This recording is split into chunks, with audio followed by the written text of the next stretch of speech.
লক্ষ্য করে দেখেন আল্লাহর নবীর সাহাবী সালাবাতুল আনসারী এবং সাঈদ ইবনে আব্দুর রহমান রাদিয়াল্লাহু আনহু আল্লাহর নবী দুইজনের মধ্যে ভ্রাতৃত্ব করে দিলেন। আল্লাহর নবীর সাহাবী সাঈদ ইবনে আব্দুর রহমান তাবুকের যুদ্ধে চলে গেলেন। এই দিক দিয়ে সালাবাকে বাড়িতে রেখে গেলেন।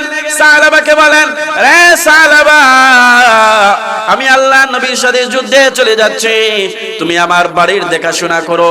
এবার সালাবাতুল আনসারী বাড়ির দেখাশোনা করতেছেন। সাঈদ ইবনে আব্দুর রহমান আল্লাহর নবীর সাথে যুদ্ধে চলে গেলেন। সালাবাতুল আনসারী উনার ভিতরে শয়তান এমন প্রচোদনা দিয়েছে, শয়তান তখন তার মনে প্রচোদনা দেয়, রে সালাবা, সাঈদের স্ত্রী বড় সুন্দরী, এই সুযোগটাকে তুমি কাজে লাগাও। এবার যখন শয়তানের ধোঁকার মধ্যে পড়া সালাবাতুল আনসারী যখন সাঈদ ইবনে আব্দুর রহমানের স্ত্রী ঘরের মধ্যে অবস্থান করলেন, উনি যখন ঘরের মধ্যে আসলেন, সাঈদ ইবনে আব্দুর রহমানের স্ত্রীর গায়ে হাত রাখলেন। ওই মহিলাটা কেমন তাকওয়া আর পরহেজগার, লক্ষ্য করে দেখুন বর্তমান সমাজে এমন চরিত্রবান মেয়ে পাবেন না। যদি স্বামী বিদেশে থাকে, শয়তান কিভাবে ধোঁকা দিয়ে গুনার কাজ করায়। কিন্তু দেখেন সাঈদের স্ত্রী কেমন আল্লাহু ওয়ালি মহিলা। উনি তখন বলতেছেন, হে সালাবা, তুমি কিভাবে তোমার ভাইয়ের আমানতের খেয়ানত করতেছো? তুমি কিভাবে এইভাবে এইরকম গর্হিত কাজ করতেছো? তোমাকে কি আল্লাহর সামনে দাঁড়াতে হবে না? কিয়ামতের ময়দানে তোমাকে কি আল্লাহর সামনে দাঁড়াতে হবে না? যেই মুহূর্তে এই মহিলা এই কথা বলেছে, সালাবার ভিতরে জাহান্নামের ভয় ঢুকে গেছে। সালাবা এবার পূর্ব দিকে চলে গেছে। ওই দিক দিয়ে সাঈদ ইবনে আব্দুর রহমান উনি আল্লাহর নবীর সাথে যুদ্ধ থেকে ফিরে আসলেন। আসিয়া ওনার স্ত্রীকে জিজ্ঞাসা করলেন, ও আমার প্রাণের স্ত্রী, আমার ভাই সালাবা কোথায়? মহিলা জবাব দেয়, পূর্ব দিকে চলে গেছে। এবার সাঈদ ইবনে আব্দুর রহমান তার ভাইয়ের খুঁজে চলে গেলেন। যাইতে যাইতে এক পাহাড়ের মধ্যে গেলেন, গিয়ে দেখলেন সালাবা কান্না করতেছে, প্রভু, জীবনে অন্যায় করেছি, অপরাধ করেছি, আল্লাহ গুনাহ করে ফেলেছি, তুমি আমাকে মাফ করে দাও। সালাবাতুল আনসারী কান্না করতেছেন। এমন সময় সাঈদ ইবনে আব্দুর রহমান বলেন, আরে সালাবা, কোন যদি গুনাহ করে থাকো আল্লাহর কাছে ক্ষমা চা, আল্লাহ মাফ করে দিবেন। এবার যখন জোরাজুরি করলেন, সাঈদ ইবনে আব্দুর রহমান বলেন, সালাবা, তুমি আমার সাথে আসো। সালাবা বলেন, আমি আমার এমন চরিত্র, আমি আমার চরিত্র মক্কার জমিনে কাউকে দেখাবো না, আমি আমার এই চেহারা দেখাতে চাই না। এবার সাঈদ ইবনে আব্দুর রহমান বারবার জোরাজুরি করলেন। জোরাজুরি করার পর সালাবা বলেন, যদি আমাকে নিতেই হয় তাহলে গোলামের মতো বেঁধে বাইদা নিয়ে যাও, আমার হাতটাকে গাড়ের সাথে বাইদা নিয়ে যাও। গোলামের মতো নিয়ে যাচ্ছেন। এমন সময় বাড়িতে যখন আসলেন, সালাবাতুল আনসারী বলেন, হে সাঈদ, তুমি আমাকে আবু বকরের দরবারে নিয়ে চলো, আমি আবু বকরকে গিয়ে বলবো আমার মতো গুনাহগারের মাফের কোনো সুযোগ আছে কি? এবার আবু বকরের দরবারে নিয়ে যাওয়া হলো। আবু বকরকে গিয়ে বলতেছেন, ও আবু বকর, আমি অন্যায় করে ফেলেছি, গুনাহ করে ফেলেছি, আমার গুনাহ মাফের কোনো সুযোগ আছে কি? আবু বকর বলেন, মাফ হওয়া না হওয়া এটা আমার ব্যাপার না, তুমি আমার বাড়ি থেকে বের হও। এবার সালাবাতুল আনসারী সাঈদকে বলতেছেন, রে সাঈদ, আবু বকর আমাকে বিদায় করে দিয়েছে, আমাকে নিয়ে চল উমরের দরবারে, উমর হয়তো আমার মতো গুনাহগারকে মাফ করার কোনো সুযোগ বের করে দিবে। এবার উমরের কাছে নিয়ে যাওয়া হলো। উমর বলেন, আমার বাড়ি থেকে বের হও। আলীর দরবারে নিয়ে যাওয়া হলো। আলীও বলেন, তুমি আমার বাড়ি থেকে বের হও, মাফ চাওয়া মাফ দেওয়া না দেওয়া এটা আমার ব্যাপার না, তুমি আমার বাড়ি থেকে বের হও।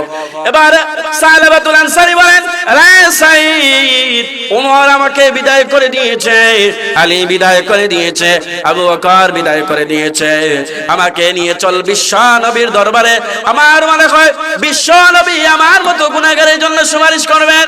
সালাবাতুল আনসারী সাঈদ তাকে আল্লাহর নবীর কাছে নিয়ে গেছেন।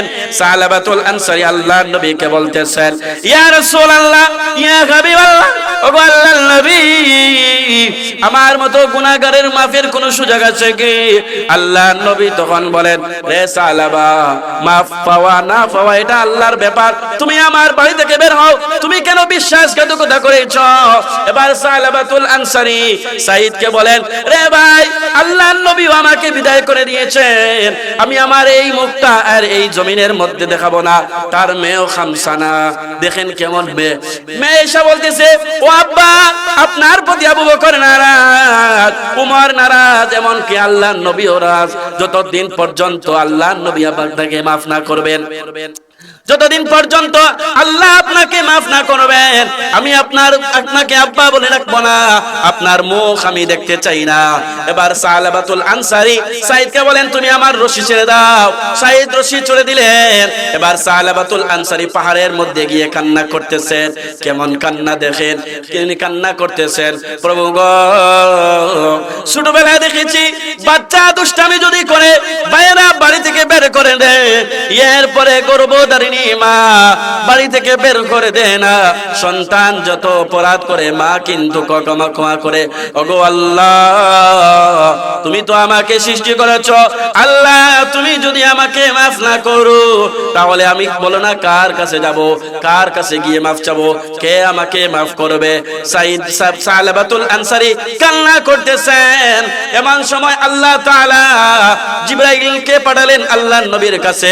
জিবরাইল আলাইহিস সালাতু ওয়াস সালাম আসি আল্লাহর নবীকে বলেন, ইয়া রাসূলুল্লাহ, ইয়া হাবিবাল্লাহ, ওগো আল্লাহর নবী, মাফ দেওয়া না দেওয়া কি আপনার কাজ? আপনি তাকে কেন ফিরিয়ে দিলেন?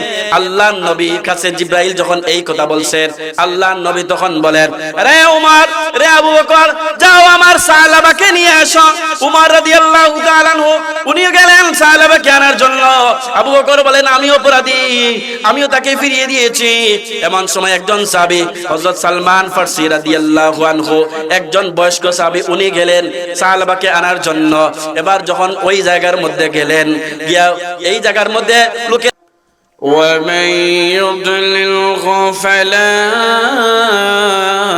هادي له ونشهد أن لا إله إلا الله وحده لا شريك له ونشهد أن سيدنا وسندنا وحبيبنا ومولانا محمدا عبده ورسوله الذي أرسل إلى الناس كافة بشيرا ونذيرا وداعيا إلى الله بإذنه وسراجا منيرا. أما بعد فقد قال الله تعالى في كلامه المجيد وفي فرقانه الحميد. أعوذ بالله من الشيطان الرجيم. بسم الله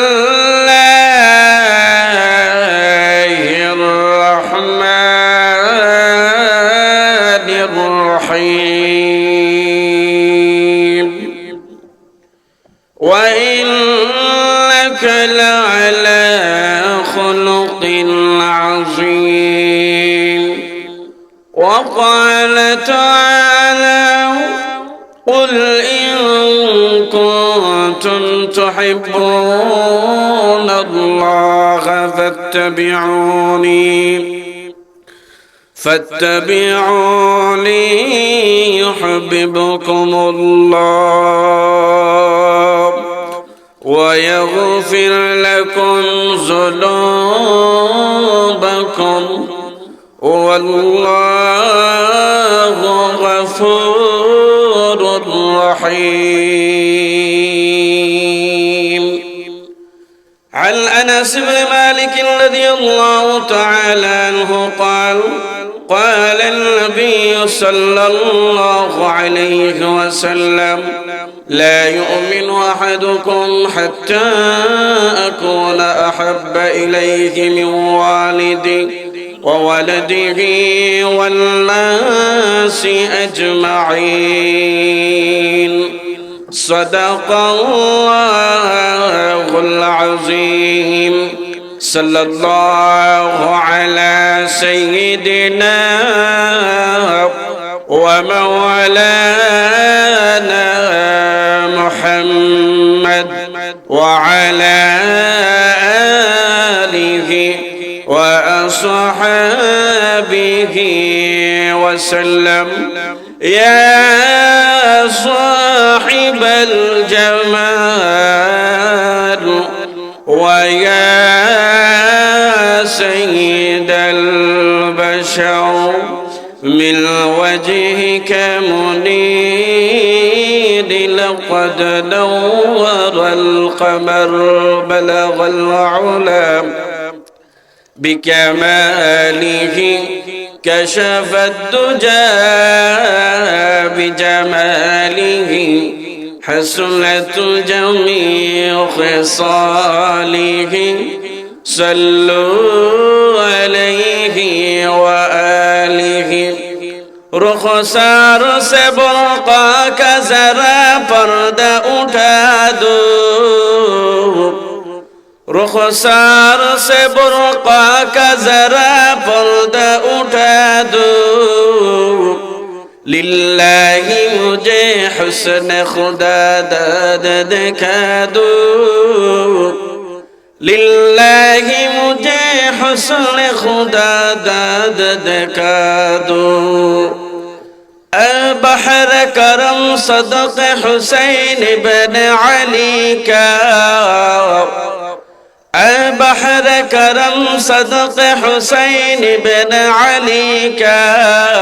پیاسا ہوں مجھے شربت دیدار پلا دو. پیاسا ہوں مجھے شربت دیدار پلا دو. আলহামদুলিল্লাহ, আল্লাহ পাক রব্বুল আলামিনের অশেষ শুকরিয়া যে মহান সত্তা আমাকে এবং আপনাকে হাজারো কাজ থেকে যাচাই বাছাই করে আল্লাহর ঘর মসজিদে, আল্লাহর এই যে তাফসিরুল কুরআন মাহফিলে গুশকাও আল খিদমাত ছাত্র সংগঠনের উদ্যোগে 12তম ইসলামী মহাসম্মেলনে আসার এবং বসার সুযোগ দান করেছে। এজন্য অন্তরের অন্তঃস্থল থেকে কালিমাতু শুকরিয়া আদায় করি। আমাদেরকে কথা বলার শক্তি দিয়েছেন কে?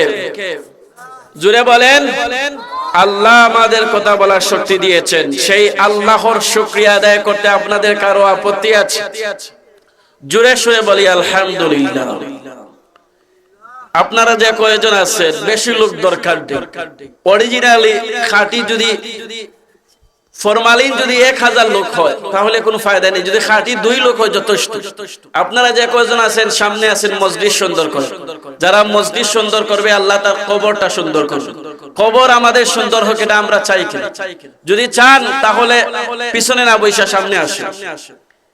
আর সামান্য সময় আলোচনা করব। সভাপতির আসল অলঙ্কিত করেছেন আমাদের অত্র এলাকার কিছু সন্তান। আমি তো মনে করি ওনার আমার উস্তাদ, যদিও পড়ালেখা করিনি কিন্তু আমার উস্তাদের তো উস্তাদ হযরত মাওলানা হেলাল আহমদ সাহেব, শেখুল হাদিস, দারুল আলকাম মাদ্রাসা। ডান পাশে আছেন এলাকার প্রবীণ মুরব্বী হযরত মাওলানা মনিরউদ্দিন সাহেব, শাইখে গুশকাও। এর পাশে আছেন হযরত মাওলানা ইসমাইল সাহেব দামাত বরকাতুহু। তো ওনাদেরকে সামনে রেখে আমার উস্তাদ হযরত মাওলানা মনিরুজ্জামান হরিপুরি হুজুর, উনিও আছেন, আলোচনা করবেন। হুজুরের অনুমতিতে হুজুর কিছু রেস্টে আছেন, এই ফাঁকে কিছু কথা বলার চেষ্টা করব। তো আমি যে আয়াতে কারিমা তিলাওয়াত করছি সূরা কলমের একখানা আয়াতে কারিমা এবং সূরা আলে ইমরানের একখানা আয়াতে কারিমা তিলাওয়াত করছি।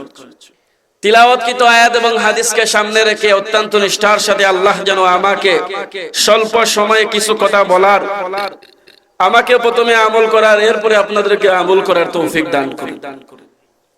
আমরা যারা বাড়ি ঘরে বসে আছি মনে করতেছি ঠান্ডার সময় এখানে গিয়ে কি করব, লেফের তলে বৈশা বৈশা ওয়াজ শুনব।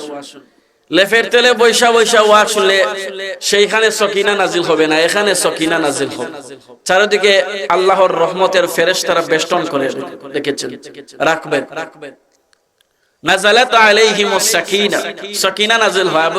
বলে আমি তো লেফের তলে বৈশা বৈশা ওয়াজ শুনি, এখানে গিয়া দরকার কিতা, গরো বইয়া বইয়া ওয়াজ হয়। বলে না, এখানের যে আয়োজন করা হয়েছে, আপনি আসেন, যুবক সমাজে মিলাদ একটা আয়োজন করেছেন আপনাদেরকে নাজাতের উসিলা। কাল কিয়ামতের কঠিন ময়দান দেখবেন আপনার আমলনামা যখন শূন্য হবে, এই মাহফিলকে কেন্দ্র করে এই যে বসছেন উলামায়ে কেরাম দ্বীনের কথা বলছেন, শুনেছেন, দেখবেন হয়তো এই কথাটা শুনে যদি আপনি আমল করেন দেখবেন নাজাতের উসিলা হয়ে যাবে। তো আমি যে আয়াতে কারিমা তিলাওয়াত করেছি, এই আয়াতের মধ্যে আমার আল্লাহ সূরা আলে ইমরানের মধ্যে আমার আল্লাহ তুলে ধরেছেন। আমার আল্লাহ বলেন, কুল ইন কুনতুম তুহিব্বুনাল্লাহ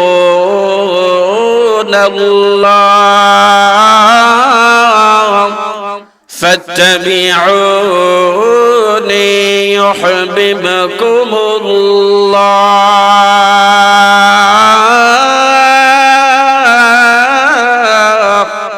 আল্লাহ বলেন, কুল ইন কুনতুম তুহিব্বুনাল্লাহ, হে নবী আপনি বলুন, ইন কুনতুম তুহিব্বুনাল্লাহ, তোমরা আল্লাহকে ভালোবাসো। ইন কুনতুম তুহিব্বুনাল্লাহ, তোমরা যদি আল্লাহকে ভালোবাসতে চাও, ফাত্তাবিউনি ইউহিব্বুকুমুল্লাহ, আমি নবীর অনুসরণ করো। তো একজন মানুষ আরেকজন মানুষকে কখন ভালোবাসে?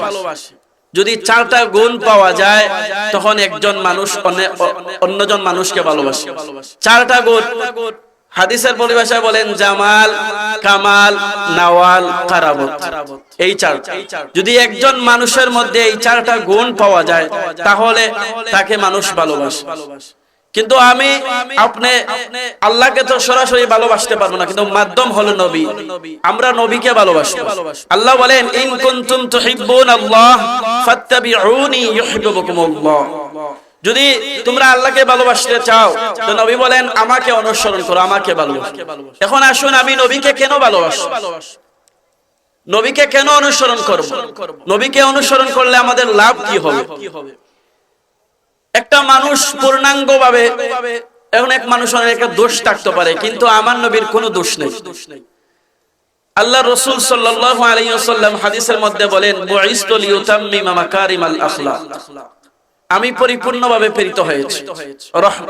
আমার নবীকে আল্লাহ তাআলা জগতের রহমত হিসাবে প্রেরণ করেছেন। আমার আল্লাহ সূরা হজের মধ্যে আল্লাহ বলেন, ওয়ামা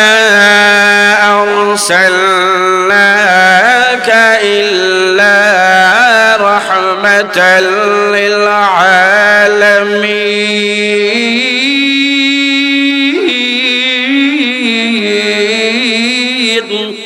আল্লাহ বলেন, ওয়ামা আরসালনাকা ইল্লা রাহমাতাল লিল আলামিন, আমি আল্লাহ আপনাকে রহমত স্বরূপ হিসাবে প্রেরণ করি, সমস্ত জগতের রহমত হিসাবে আমার আল্লাহ নবীকে প্রেরণ করেছেন। কোন মানুষ আছে কি যে আল্লাহকে ভালোবাসে না? যারা গাঁজা খায় এরাই দাবি করে যে আমি আল্লাহকে ভালোবাসি। তো আল্লাহকে ভালোবাসতে হলে মাজারের মাধ্যমে সিজদা কইরা আল্লাহর ভালোবাসা পাওয়া যায়। আর ঈমানদার যারা, তারা প্রকৃতপক্ষে আল্লাহকে ভালোবাসে। আল্লাহ তাআলা কোরআনুল কারীমে আল্লাহ বলেছেন, ওয়াল্লাযীনা আমানু আশাদ্দু হুব্বান লিল্লাহ। আল্লাহ বলেন, ওয়াল্লাযীনা আমানু আশাদ্দু হুব্বান লিল্লাহ, প্রকৃতপক্ষে ঈমানদাররা আল্লাহকে ভালোবাসে। যাদেরকে আল্লাহ ভালোবাসেন তাদের কাছ থেকে আল্লাহ পরীক্ষা নেন। লক্ষ্য করে দেখেন, আল্লাহর পয়গম্বর হযরত ইব্রাহিম আলাইহিস সালাতু ওয়াস সালাম, উনি আল্লাহর ভালোবাসা কেমন পরীক্ষা করে দিয়েছে। আল্লাহ রাব্বুল আলামিন বলেন, ইব্রাহিম তুমি আমাকে ভালোবাসো না আর কিছুকে ভালোবাসো? ইব্রাহিম আলাইহিস সালাতু ওয়াস সালাম নিজের জীবনটাকে বিসর্জন দিয়েছেন। নমরুদ ইব্রাহিম আলাইহিস সালাতু ওয়াস সালামকে আগুনের মধ্যে জ্বালাতে চাইলো। এবার যখন কাঠ সংগ্রহ করলো, তাফসীরের কিতাবে আছে এমন 30 দেওয়াল উঁচু লাকড়ি সংগ্রহ করেছে। ইব্রাহিম আলাইহিস সালাতু ওয়াস সালামকে আগুনের মধ্যে নিক্ষেপ করছে নমরুদ। এমন সময় জিবরাইল আলাইহিস সালাতু ওয়াস সালাম এসে বলেন, ও আল্লাহর পয়গম্বর ইব্রাহিম তুমি আমাকে বলো আমি আগুন নিভিয়ে দেই। আল্লাহর পয়গম্বর হযরত ইব্রাহিম আলাইহিস সালাতু ওয়াস সালাম বললেন, না তুমি আগুন নিভানোর দরকার নাই। একে একে ইসরাফিল মিকাইল সবাই আসলেন, আশা বলেন, ও আল্লাহর পয়গম্বর ইব্রাহিম আমি আগুন নিভিয়ে দেই। ইব্রাহিম আলাইহিস সালাতু ওয়াস সালাম বললেন, আপনারা এসেছেন আগুন নিভানোর জন্য, আর আমার আল্লাহকে দেখে না আমি আগুনের মধ্যে ঝাঁপ দিয়েছি।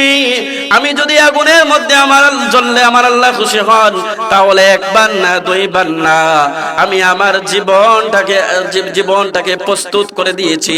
অর্থাৎ আগুনের মধ্যে আমি জ্বলতে রাজি, কিন্তু আল্লাহর ভালোবাসা ছাড়তে রাজি না।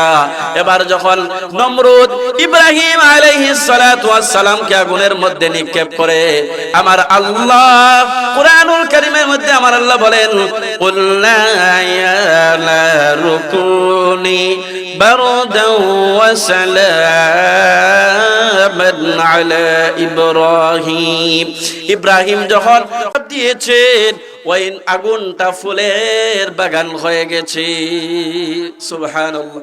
দেখেন আগুনও কিন্তু আমাদের পয়গম্বর ইব্রাহিম আলাইহিস সালাতু ওয়াস সালামকে জ্বালাতে পারেনি।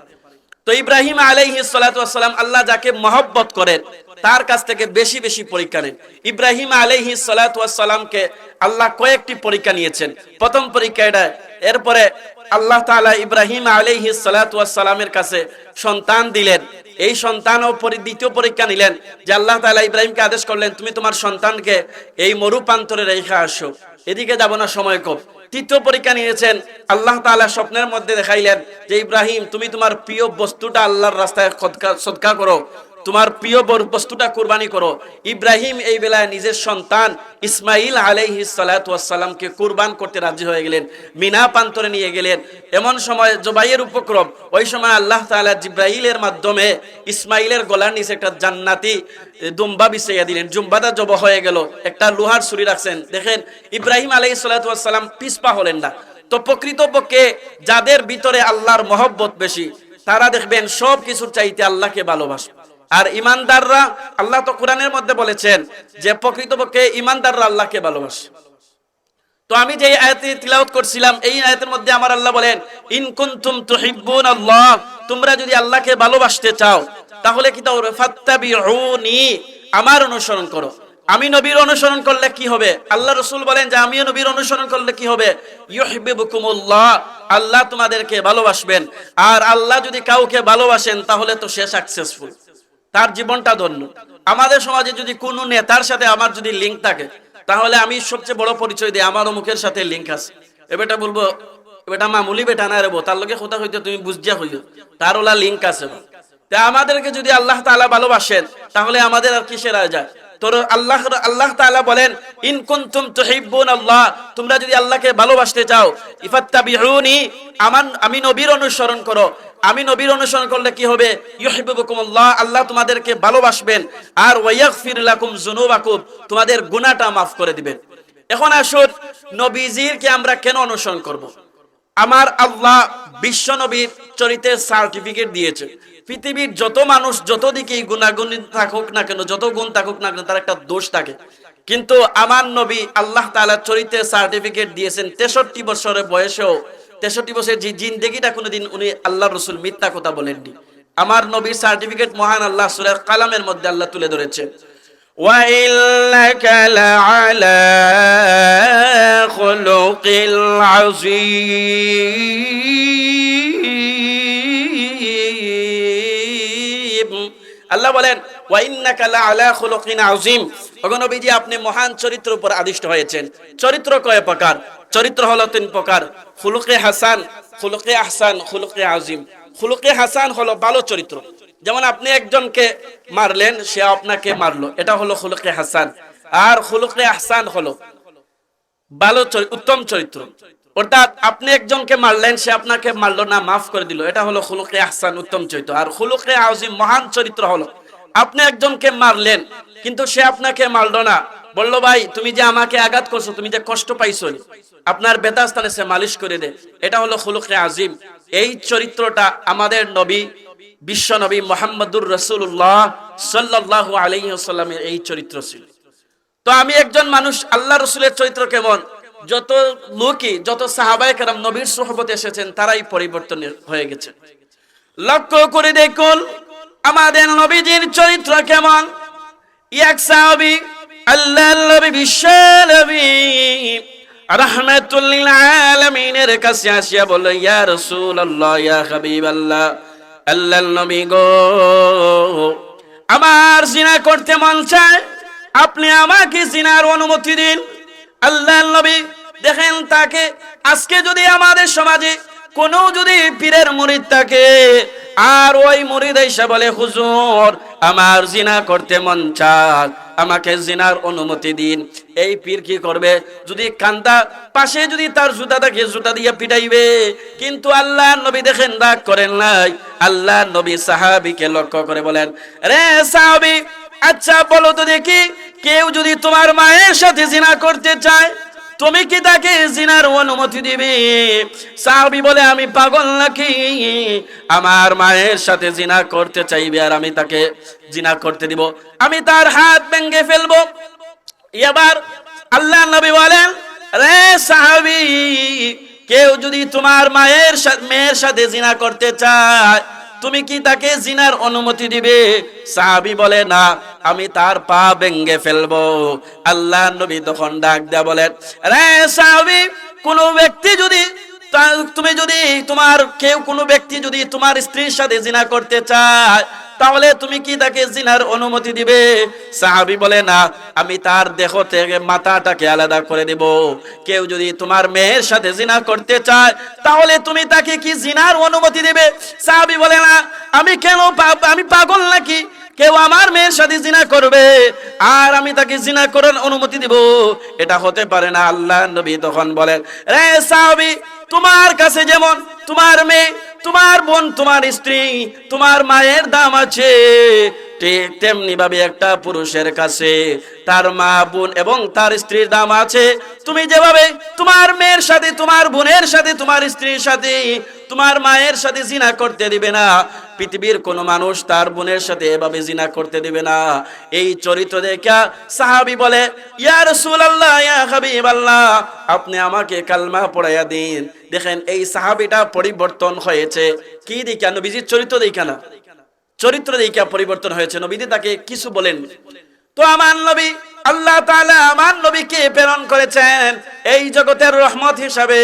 আপনি যদি নবীকে অনুসরণ করেন, নবীকে অনুকরণ করতে পারেন, তাহলে আল্লাহ বলেন, কুল ইন কুনতুম তুহিব্বুনাল্লাহ ফাত্তাবিউনি ইউহিব্বুকুমুল্লাহ ওয়া ইয়াগফির লাকুম যুনুবাকুম ওয়াল্লাহু গফুরুর রহিম। তুমি যদি আমি আল্লাহকে ভালোবাসতে চাও, তাহলে নবীকে অনুসরণ করতে হবে। আল্লাহ রাসূল বলেন, মান আহাব্বা সুন্নতি ফাকাদ আহাব্বানি ওয়া মান আহাব্বানি কানা মাই ফিল জান্নাহ। যে আমাকে ভালোবাসে, মান আহাব্বা সুন্নতি, যে আমার সুন্নতকে ভালোবাসে সে যেন আমাকে ভালোবাসে। ওয়া মান আহাব্বানি কানা মাই ফিল জান্নাহ, আর যে আমাকে ভালোবাসলো সে আমার সাথে জান্নাতের ময়দানে যাবে, হাসর হবে তার আমার সাথে। তো আজকে আমরা ভালোবাসি কাকে? মেসি, রোনাল্ডো, এইসব হিরো মার্কা খ্রিস্টান, আমরা এদেরকে হিরো মনে করি, আসলে বস্তুতপক্ষে এরা জিরো। এটা খ্রিস্টান আপনি অনুসরণ করেন, মেসির ব্যানার টাঙ্গাইয়া যখন খেলা দেখা হয়, তখন এক দল জিতলে আরেক দল হারে, তখন দেখবেন এক পরিবারের মধ্যে দুই ভাই মাইর করে, এটা খ্রিস্টানকে নিয়ে মাইর করে সে, অথচ মুসলমান আমাদের দেশ হয়তো কিবান চিনে না, কিন্তু আমরা এই দলাদলি নিয়ে মাইর করি, সে জিতছে, ওইটা হারছে, এক ভাই আরেক ভাইয়ের মাথা ফাটাই গেল। তো আপনি যদি তাকে মহব্বত করেন তাহলে তার সাথে আপনার হাসর হবে। আর খ্রিস্টানের সাথে যদি আপনার হাসর হয় তাহলে চিন্তা করে দেখেন আপনার অবস্থাটা কেমন হবে। তো একজন মানুষ আরেকজন মানুষকে কেন ভালোবাসে? আমি রসুলকে কেন অনুসরণ করব? কারণ 4টি গুণ আল্লাহ রসুলের মধ্যে পাওয়া যায়। জামাল, সৌন্দর্যতা। একজন মানুষ আরেকজন মানুষকে ভালোবাসে সৌন্দর্যতা দেখে। আজকে সব মানুষ সুন্দরের পূজারী। বিয়ের বেলায় দেখা যায় যতই পাত্র দেখে না কেন আগে তোকে এটা সুন্দর কিনা। তো আল্লাহ রাসূল সাল্লাল্লাহু আলাইহি সাল্লাম হাদিসের মধ্যে বলেন, তুনকাহুল মারআতু লিআরবাইন লিমালিহা ওয়া লিহাসাবিহা ওয়া লিজামালিহা ওয়া লিদীনিহা ফাসফারতু বিযাদিদ্দিন তারিবাত ইয়াদাকা। তুমি আল্লাহ রাসূল বলেন 4টি গুণ দেখে বিবাহ করো, সৌন্দর্য দেখে, বংশ দেখে এবং তার সম্পদ দেখে আর দিনদারিতা দেখে। আর তুমি দিনদারিকে প্রাধান্য দাও। আর যদি দিনদারিকে প্রাধান্য না দাও তাহলে তুমি ধ্বংস, তোমার হাত ধ্বংস। কিন্তু আজকে সবগুলা বাদ দিয়ে ওইটা সুন্দরটা দেখে আর স্লোগান দে যে দিনদারি তো গায় না। যদি আজকে দিনদারি তো গাইতো তাহলে সমাজের মধ্যে বিয়েটাকে এত কঠিন করা হইতো না। সমাজে বিয়েটাকে কঠিন হয়ে গেছে আর জিনাটা সহজ হয়ে গেছে। তো এদিকে যাব না। তো আল্লাহ রাসূল সাল্লাল্লাহু আলাইহি ওয়াসাল্লাম সুন্দর ছিলেন। কেমন সুন্দর ছিলেন? আম্মাজান আয়েশা আমার নবীর শানে কবিতা বানায়া বলেন, লাদা শামসুন ওয়ালিল আফাকি শামসুন ওয়া শামসি আফদালু মিন শামসিস সামা শামসুন নাসি তাতলু বাদাল ফাজরি ওয়া শামসি তাতলু বাদাল ইশা। লানা শামসুন ওয়ালিল আফাকি শামসুন ওয়া শামসি আফদালু মিন শামসিস সামা। আকাশের একটা সূর্য আছে, আমারও একটা সূর্য আছে। আকাশের সূর্য উদয় হয় ফজরের নামাজের পরে, আর আমার সূর্য উদয় হয় এশার নামাজের পরে। সুবহানাল্লাহ। এক সাহাবী আম্মা জান আয়েশা সিদ্দিকা রাদিয়াল্লাহু তাআলা আনহার আম্মা জান আয়েশা আল্লাহর নবীর চরিত্র কেমন, আল্লাহর নবীর চরিত্রের বর্ণনা দিন। আল্লাহর নবীর স্ত্রী আম্মা জান আয়েশা বলেন, কানা খুলুকুহু আল কোরআন। আমার নবীর চরিত্র হলো পুরা কোরআন শরীফ, অর্থাৎ কোরআনে যেইটাকে বলা হয়েছে মানার জন্য ওইটা আমার নবীর জীবন, যেইটা বলা হয়েছে না মানার জন্য ওইটা আমার নবীর জীবন। সাহাবী বলে, পুরো কোরআন শরীফ বুঝা আল্লাহর নবীর চরিত্র বোঝা সম্ভব না।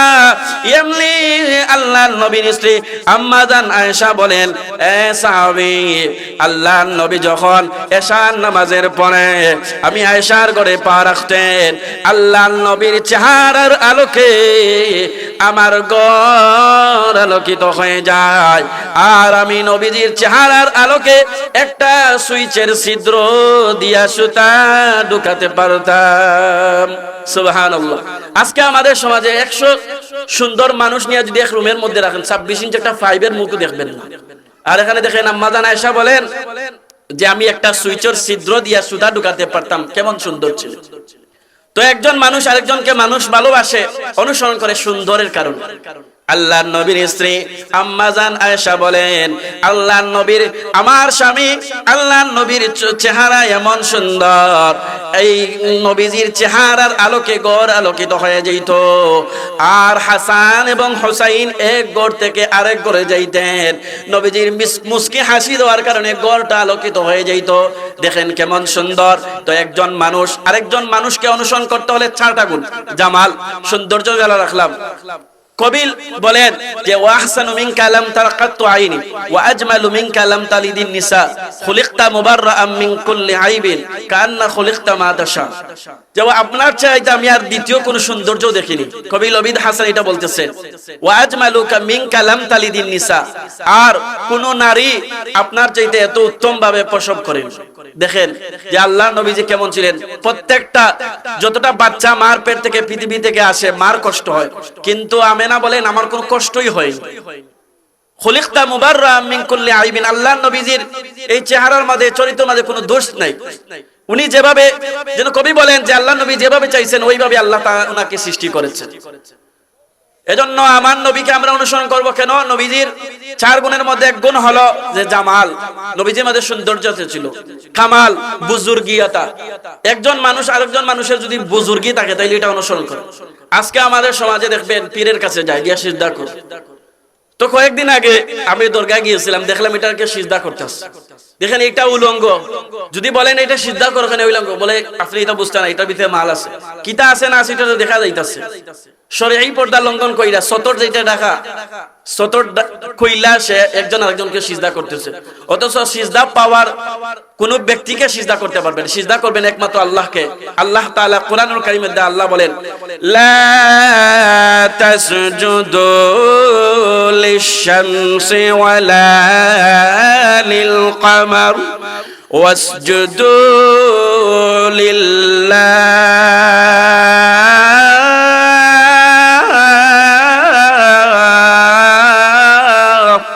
আল্লাহ বলেন লা তাসজুদু লিশ-শামসি ওয়ালা লিল কমার, তুমি চন্দ্র এবং সূর্যকে সিজদা করবে না, ওয়াসজুদু লিল্লাহ, সিজদা করবে একমাত্র আল্লাহকে। আল্লাহ রাসূল হাদিসের মধ্যে বলে দিয়েছেন যে লা তাত্তাখিযুল কুবুরা ফিল মাসাজিদ, তোমরা কবরকে সিজদার জায়গা বানিও না। আর আজকে যতগুলা মাজার আছে ওই জায়গার মধ্যে গিয়ে সিজদা দেয়, অথচ সিজদা পাওয়ার যোগ্য হলেন একমাত্র আল্লাহ তাআলা। আল্লাহকে সিজদা করতে হবে, কোন কবরে গিয়ে কোন মূর্তির সামনে মাথা নত করবে। আজকে যতগুলো মানুষ মূর্তির সামনে মাথা নত করে, এটা মূর্তিটা হইল মুর্দা, জিন্দা না। যেমন আল্লাহ তাআলা সূরা নাহলের মধ্যে আল্লাহ বলেন আমওয়াতুন গায়রু আহইয়া, এটা হলো মুর্দা, জিন্দা না। যেই মূর্তির সামনে মানুষ মাথা নত করে, আল্লাহ তাআলা সূরা হজের মধ্যে একটা দৃষ্টান্ত তুলে ধরেছেন, ইয়া আইয়ুহাল্লাসু দুরিবা মাসালুন ফাসতামিউ লাহ ইন্নাল্লাযীনা তাদউনা মিন দুনিল্লাহ লা ইয়াখলুকু যুবাবান ওয়ালাউ ইজতামাউ লাহ। আল্লাহ এখানে বলেন ইয়া আইয়ুহান নাস, হে মানুষ সকল, দুরিবা মাসালুন ফাসতামিউ লাহ, একটা মাসির দৃষ্টান্ত পেশ করেছে। ইন্নাল্লাযীনা তাদউনা মিন দুনিল্লাহি লা ইয়াখলুকু যুবাবান ওয়ালাউ ইজতামাউ লাহ, এরা যে এই মূর্তির অনুসরণ করে, এরা সব মূর্তি মিল্লা, দশাতি, দুর্গা, কালী, সব যতটা আছে 100 যতগুলো আছে ওইটা মিলে একটা মাসি সৃষ্টি করতে পারবে। লা ইয়াখলুকু যুবাবান ওয়ালাউ ইজতামাউ লাহ ওয়া ইন ইয়াসলুহু যুবাবু শাইআন লা ইস্তানকিযুহু মিন দুআফাত তালিব ওয়াল মাতলুব, যে মানুষ ওইগুলার পূজা করে এটা দুর্বল, আর যে দুর্গার পূজা করে দুর্গাটাই দুর্বল। কিন্তু আজকে দেখেন মানুষ মূর্তির সামনে মাথা নত করে। তো কামাল বুজুর্গিয়তা চলে গেছিল অন্যদিকে। তো আল্লাহ নবীজি বুজুর্গি কেমন, আল্লাহ নবী হাত উঠাতে দেরি, দোয়া কবুল হতে দেরি না। এক সাহাবী হযরত আবু হুরায়রা রাদিয়াল্লাহু তাআলা আনহু, আল্লাহর নবী বিশ্ব নবী রাহমাতুল লিল আলামিনের কাছে এসে বলেন, ইয়া রাসূলুল্লাহ, ইয়া হাবিবাল্লাহ, আল্লাহর নবী গো, আমি যখন বাড়িতে যাই আমার মা আমার দরজা খুলে না, আমাকে বলে মুহাম্মদের দরবার ছেড়ে দে, আর না হয় বাড়ির মধ্যে জায়গা হবে না। সাহাবী আল্লাহর নবীর কাছে বলছে, আপনি যেন একটু দোয়া করুন আমার মাকে যেন আল্লাহ হেদায়েত দেন। আল্লাহুম্মা হদি উম্মা আবি হুরায়রা, ওগো আল্লাহ আবু হুরায়রার মাকে তুমি হেদায়েত দাও।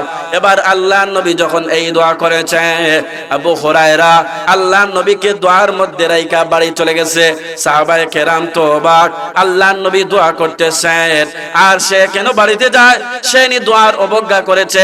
এবার আবু হুরায়রা রাদিয়াল্লাহু আনহু প্রতিদিন যেভাবে বাড়িতে যায়, প্রতিদিন বাড়ি যাওয়ার পর দরজার মধ্যে যখন শব্দ হয়, তখন মা তখন ডাক দেয়া বলে, রে আবু হুরায়রা, মুহাম্মদের দরবার ছাড়, মুহাম্মদের দরবার ছাড়বি না হয় বাড়ি ঘরে তোকে জায়গা দিব না। কিন্তু আবু হুরায়রা বলেন, আমি আল্লাহর নবী দোয়া করার পর আমি যখন বাড়িতে গেলাম, আমার মা তখন দরজার ভিতর থেকে শব্দ করতেছেন, ও বাচ্চা সামান্য অপেক্ষা করো, আমি দরজা খুলে দিচ্ছি। আবু হুরায়রা বলেন, আল্লাহর নবীর দোয়াটা কবুল হয়ে গেছে। এবার আবু হুরায়রার মা প্রতিদিন তাকে মারধর করে, কিন্তু এই দিন মার না দিয়া সুন্দরভাবে ব্যবহার কইরা সন্তানকে বলেন, রে আমার সন্তান, তুই এতদিন কোথায় থাকস, আমাকে নিয়ে যা। আল্লাহর নবীর কাছে আবু হুরায়রা তার মাকে আনছেন, আল্লাহর নবীর কাছে ওই মা কালমা পড়ে মুসলমান হয়ে গেছেন। এজন্য কারো যদি বুজুর্গিয়তা থাকে, তাহলে কোনো মানুষ তাকে অনুসরণ করে বুজুর্গিয়তার কারণে। তো দুইটা বললাম, জামাল কামাল, নাওয়াল হলো দানশীলতা। কোন মানুষ দেখবেন যদি বেশি বেশি দান সৎকার করতে পারে, একজন মানুষ আরেকজনকে দিতে পারে, তাহলে এই মানুষকে ভালোবাসে। আল্লাহর নবী সাল্লাল্লাহু আলাইহি ওয়াসাল্লাম দেখেন যে কেমন দানশীল ছিলেন। উনি বিদায় হজের সময় 100 উট আল্লাহর রাস্তায় সদকা করেছে। আল্লাহ নবীজির চাইতে অত বেশি দানশীল মানুষ কেউ নেই। আল্লাহ নবীজি সাল্লাল্লাহু আলাইহি ওয়াসাল্লাম কেমন বুজুর্গীয়তা, যে সালমান ফারসি রাদিয়াল্লাহু তাআলা আনহু একজন মালিকের গোলাম ছিলেন। তো উনার মালিক উনাকে শর্ত করছে, তুমি যদি ডিম পরিমাণ স্বর্ণ নিয়ে আসতে পারো তাহলে তোমাকে আজাদ করে দেব, আর 100টা খেজুর গাছ লাগাবা, একসাথে বড় হবে, একসাথে ফল দিবে। উনি আল্লাহ নবীর কাছে আসছেন, আল্লাহ নবীর কাছে একটা ডিম পরিমাণ স্বর্ণ আসলো।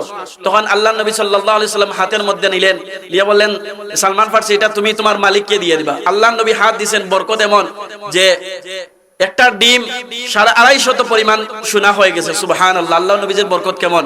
আল্লাহ নবীজি সাল্লাল্লাহু আলাইহি ওয়াসাল্লাম ও সালমান ফারসির মালিকের বাগানে খেজুর লাগালেন, ওই 100 গাছ খেজুর গাছ লাগালেন, একসাথে বড় হলো, একসাথে ফল দিল। যদি এরকম বুজুর্গীয়তা থাকে তাহলে তো অনুসরণ করা দরকার। তো একজন মানুষ আরেকজন মানুষকে অনুসরণ করে কামাল না বুজুর্গীয়তার কারণে। জামাল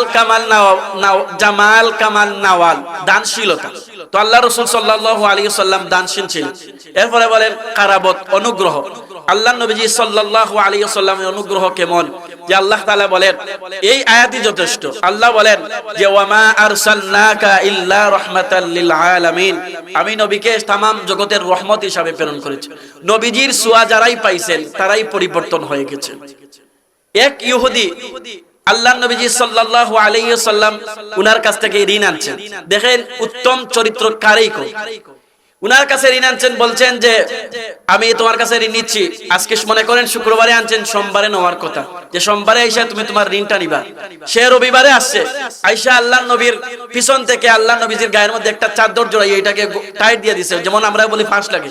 তো সুন্দর মানুষ যদি থাকেন, আপনি যদি তাকে একটা আঘাত করেন, দেখবেন তার মুখটা লাল হয়ে যায়। তো আল্লাহ নবীজি সাল্লাল্লাহু আলাইহি সাল্লাম এই ইহুদি এভাবে ফাঁস লাগাইছে। তখন আল্লাহ নবী দেখেন রাগের সময়, যে সে জানে যে তাওরাতের কিতাবের মধ্যে আছে শেষ নবী উনি হবেন যিনি রাগের সময় নিজেকে কন্ট্রোল করতে পারেন। তো এই দৃশ্য দেখে উমর রাদিয়াল্লাহু তাআলা বলেন, বেয়াদব, যেই আচরণ করেছো, আমি যদি আল্লাহ রাসূলের নৈকট্যর ভয় না করতাম তাহলে দেহটাকে আলাদা করে দিতাম। তো আল্লাহ নবী তখন তাকে বলেন, রে উমর, তুমি তাকে ধমক দিবা না, সে পাওনাদার, সে সোমবারে আসার কথা ছিল, রবিবারে এসেছে, তাতেও সমস্যা কি? যাও তুমি তাকে বাইতুল মাল থেকে তার পাওনা দিবা, তুমি যে তাকে ধমক দিছো আর একটু দিরহাম বাড়াইয়া দিবা। তখন উমর রাদিয়াল্লাহু তাআলা আনহু ইহুদিকে নিয়ে চলে গেলেন। উমর রাদিয়াল্লাহু তাআলা তাকে তার পাওনা দিলেন আর সাথে আরেক দিরহাম দিলেন। তখন সে বলে, উমর, আমি এই যে আচরণ করেছি, আমি এটা নেওয়ার জন্য আসিনি, আমি পড়েছি, জেনেছি যে কিতাবের মধ্যে আখেরি নবী যিনি হবেন তার চরিত্র এমন হবে যিনি রাগের সময় নিজেকে কন্ট্রোল করতে পারেন। আমি যে এরকম খারাপ আচরণ করলাম, কিন্তু উনি কিছু বললেন না। আজকে যদি আমাদের কাছে যদি কোনো মানুষ ঋণ নেয়, যদি বলে যে 5 তারিখ দিয়ে দিবে, দেখবেন তার কোনো খবরই থাকে না, মাস যায়, বছর যায়। বর্তমান সমাজে যে ঋণ দে সে কষ্টে দিন কাটায়, যে ঋণ নেয় সে আরামে দিন কাটায়। বলে কেমনে? বলে আমি যদি আপনার কাছে ঋণ আনি তাহলে ভুলে যাই, আমি যে ঋণ আনছি এটা ভুলে যাই, মনে করি এটা আমার টাকা। তো যে ঋণ দিছে এ আপনার পিছে ঘুরান লাগে। কিন্তু দেখেন আল্লাহ নবীজির চরিত্র কেমন। 3 দিন পরে নেওয়ার কথা 2 দিনের মধ্যে চলে এসেছে, আল্লাহ নবী কিছু বলেন না, তাকে দিয়ে দিয়েছেন। তখন সে বলে, উমর, আমাকে নিয়ে চলো বিশ্ব নবীর কাছে। সে বিশ্ব নবীর কাছে কালমা পড়ে মুসলমান হয়ে গেছে। নবীজির চরিত্রের অসংখ্য গণিত ঘটনা লক্ষ্য করে দেখেন। আল্লাহ নবীর সাহাবী সালাবাতুল আনসারী এবং সাঈদ ইবনে আব্দুর রহমান রাদিয়াল্লাহু আনহু, আল্লাহ নবী দুইজনের মধ্যে ভ্রাতৃত্ব করে দিলেন। আল্লাহ নবীর সাহাবী সাঈদ ইবনে আব্দুর রহমান তাবুকের যুদ্ধে চলে গেলেন। এই দিক দিয়ে সালাবাকে বাড়িতে রেখে গেলেন। সালাবাকে বলেন, রে সালাবা, আমি আল্লাহ নবীর সাথে যুদ্ধে চলে যাচ্ছি, তুমি আমার বাড়ির দেখাশোনা করো। এবার সালাবাতুল আনসারী বাড়ির দেখাশোনা করতেছেন। সাঈদ ইবনে আব্দুর রহমান আল্লাহ নবীর সাথে যুদ্ধে চলে গেলেন। সালাবাতুল আনসারী উনার ভিতরে শয়তান এমন প্রচোদনা দিয়েছে, শয়তান তখন তার মনে প্রচোদনা দেয়, রে সালাবা, সাঈদের স্ত্রী বড় সুন্দরী, এই সুযোগটাকে তুমি কাজে লাগাও। এবার যখন শয়তানের ধোঁকার মধ্যে পড়া সালাবাতুল আনসারী যখন সাঈদ ইবনে আব্দুর রহমানের স্ত্রী ঘরের মধ্যে অবস্থান করলেন, উনি যখন ঘরের মধ্যে আসলেন, সাইদ ইবনে আব্দুর রহমানের স্ত্রীর গায়ে হাত রাখলেন। ওই মহিলাটা কেমন তাকওয়া আর পরহেজগার, লক্ষ্য করে দেখুন। বর্তমান সমাজে এমন চরিত্রবান মেয়ে পাবেন না। যদি স্বামী বিদেশে থাকে, শয়তান কিভাবে ধোঁকা দিয়ে গুনার কাজ করায়। কিন্তু দেখেন সাইদের স্ত্রী কেমন আল্লাহু ওয়ালি মহিলা। উনি তখন বলতেছেন, এ সালাবা, তুমি কিভাবে তোমার ভাইয়ের আমানতের খেয়ানত করতেছো? তুমি কিভাবে এইভাবে এইরকম গর্হিত কাজ করতেছো? তোমাকে কি আল্লাহর সামনে দাঁড়াতে হবে না? কিয়ামতের ময়দানে তোমাকে কি আল্লাহর সামনে দাঁড়াতে হবে না? যেই মুহূর্তে এই মহিলা এই কথা বলেছে, সালাবার ভিতরে জাহান্নামের ভয় ঢুকে গেছে। সালাবা এবার পূর্ব দিকে চলে গেছে। ওই দিক দিয়ে সাইদ ইবনে আব্দুর রহমান উনি আল্লাহর নবীর সাথে যুদ্ধ থেকে ফিরে আসলেন। আসিয়া উনার স্ত্রীকে জিজ্ঞেস করলেন, ও আমার প্রাণের স্ত্রী, আমার ভাই সালাবা কোথায়? মহিলা জবাব দিয়ে পূর্ব দিকে চলে গেছে। এবার সাইদ ইবনে আব্দুর রহমান তার ভাইয়ের খুঁজে চলে গেলেন। যাইতে যাইতে এক পাহাড়ের মধ্যে গেলেন, গিয়ে দেখলেন সালাবা কান্না করতেছে, প্রভু জীবনে অন্যায় করেছি, অপরাধ করেছি, আল্লাহ গুনাহ করে ফেলেছি, তুমি আমাকে মাফ করে দাও। সালাবাতুল আনসারী কান্না করতেছেন। এমন সময় সাইদ ইবনে আব্দুর রহমান বলেন, আরে সালাবা, কোন যদি গুনাহ করে থাকো আল্লাহর কাছে ক্ষমা চা, আল্লাহ মাফ করে দিবেন। এবার যখন জোরাজুরি করলেন, সাইদ ইবনে আব্দুর রহমান বলেন, সালাবা তুমি আমার সাথে আসো। সালাবা বলেন, আমি আমার এমন চরিত্র, আমি আমার চরিত্র মক্কার জমিনে কাউকে দেখাবো না, আমি আমার এই চেহারা দেখাতে চাই না। এবার সাইদ ইবনে আব্দুর রহমান বারবার জোরাজুরি করলেন। জোরাজুরি করার পর সালাবা বলেন, যদি আমাকে নিতেই হয় তাহলে গোলামের মতো বেঁধে বাইদা নিয়ে যাও, আমার হাতটাকে গাড়ের সাথে বাইদা নিয়ে যাও। গোলামের মতো নিয়ে যাচ্ছেন। এমন সময় বাড়িতে যখন আসলেন, সালাবাতুল আনসারী বলেন, এ সাইদ, তুমি আমাকে আবু বকরের দরবারে নিয়ে চলো, আমি আবু বকরকে গিয়ে বলবো আমার মতো গুনাহগারের মাফের কোনো সুযোগ আছে কি? এবার আবু বকরের দরবারে নিয়ে যাওয়া হলো। আবু বকরকে গিয়ে বলতেছেন, ও আবু বকর, আমি অন্যায় করে ফেলেছি, গুনাহ করে ফেলেছি, আমার গুনাহ মাফের কোনো সুযোগ আছে কি? আবু বকর বলেন, মাফ হওয়া না হওয়া এটা আমার ব্যাপার না, তুমি আমার বাড়ি থেকে বের হও। এবার সালাবাতুল আনসারী সাইদকে বলতেছেন, রে সাইদ, আবু বকর আমাকে বিদায় করে দিয়েছে, আমাকে নিয়ে চল উমরের দরবারে, উমর হয়তো আমার মতো গুনাহগারকে মাফ করার কোনো সুযোগ বের করে দিবে। এবার উমরের কাছে নিয়ে যাওয়া হলো। উমর বলেন, আমার বাড়ি থেকে বের হও। আলীর দরবারে নিয়ে যাওয়া হলো। আলীও বলেন, তুমি আমার বাড়ি থেকে বের হও, মাফ চাওয়া মাফ দেওয়া না দেওয়া এটা আমার ব্যাপার না, তুমি আমার বাড়ি থেকে বের হও। এবার সালাবাতুল আনসারী বলেন, রে সাইদ, উমর আমাকে বিদায় করে দিয়েছে, আলী বিদায় করে দিয়েছে, আবু বকর বিদায় করে দিয়েছে, আমাকে নিয়ে চল বিশ্ব নবীর দরবারে, আমার মনে হয় বিশ্ব নবী আমার মতো গুনাহগারের জন্য সুপারিশ করবেন।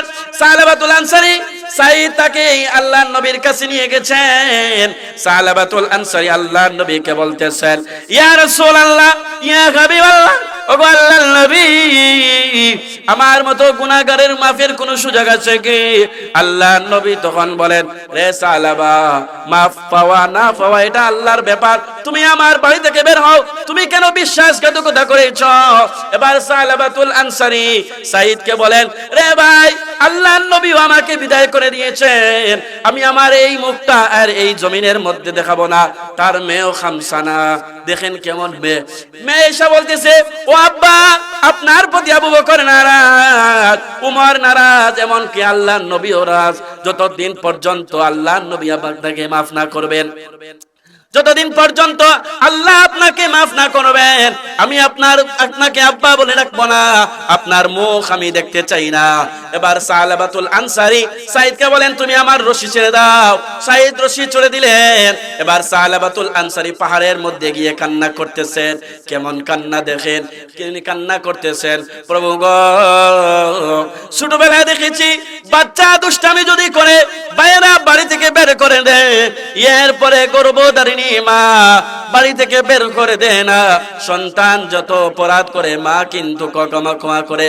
ওগো আল্লাহ, তুমি তো আমাকে সৃষ্টি করেছো, আল্লাহ তুমি যদি আমাকে মাফ না করো তাহলে আমি বলো না কার কাছে যাব, কার কাছে গিয়ে মাফ চাবো, কে আমাকে মাফ করবে?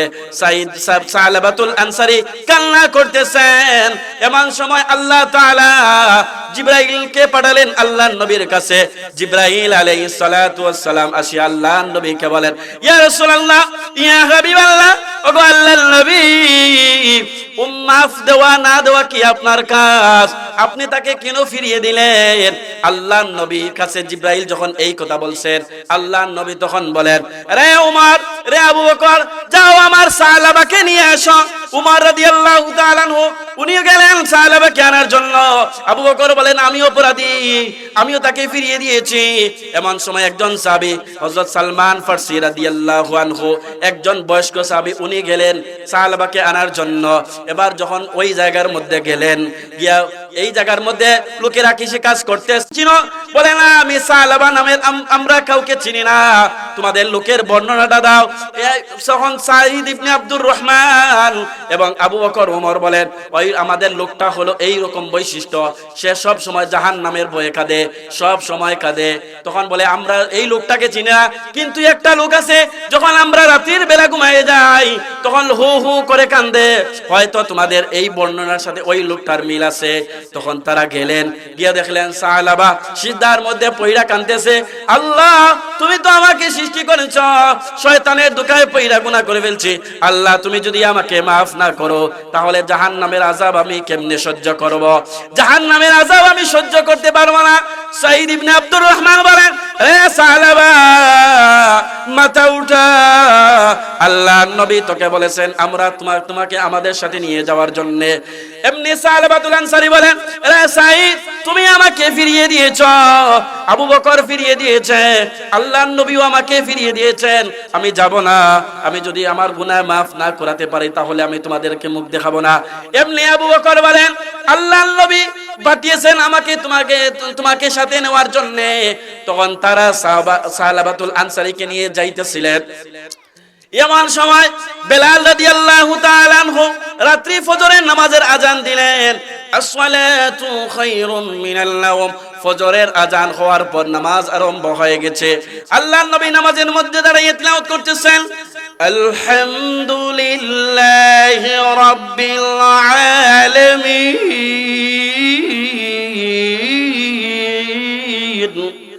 আর-রাহমানির রাহিম মালিকি ইয়াউমিদ্দিন।